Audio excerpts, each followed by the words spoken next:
নমস্কার, সাহিত্য সরণি ইউটিউব চ্যানেলের আরও একটি ভিডিওতে সকলকে জানাই স্বাগত। আমরা চর্যাপদের বিভিন্ন দিক নিয়ে আলোচনা শুরু করেছিলাম।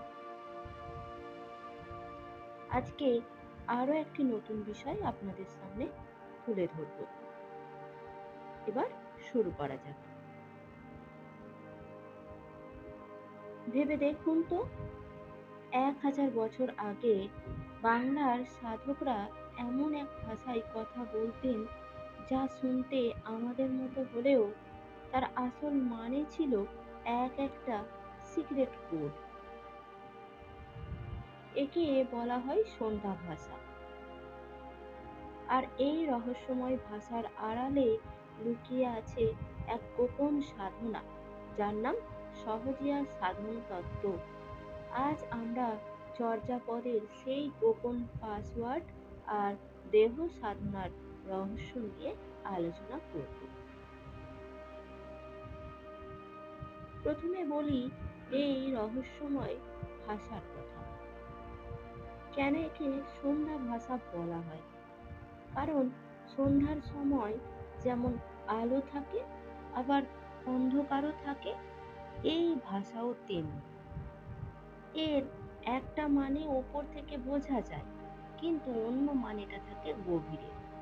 সিদ্ধাচার্যরা এই কোড ল্যাঙ্গুয়েজ ব্যবহার করতেন যাতে অপাত্রে বা ভুল মানুষের কাছে এই গোপন সাধনার কথা না যায়। অনেকটা আজকের দিনের এনক্রিপ্টেড মেসেজ বা পাসওয়ার্ডের মতো। বিষয়টি একটি সহজ উদাহরণ দিয়ে বুঝিয়ে দিই।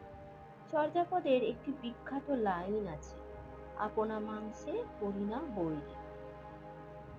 এর ওপরের অর্থ এমন যে হরিণ তার নিজের সুস্বাদু মাংসের কারণেই নিজের শত্রু।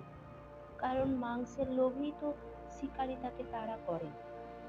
আর ভেতরের আসল তত্ত্ব হলো, এখানে হরিণ মানে আমাদের চঞ্চল মন, আর মাংস হলো আমাদের বাসনা বা বিষয় সম্পত্তির প্রতি লোভ।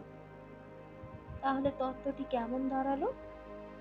তত্ত্বটি এমনই যে শিকারী যেমন হরিণকে মারে, তেমনি আমাদের মনের ভেতরের লোভ আমাদের শান্তি কেড়ে নেয়।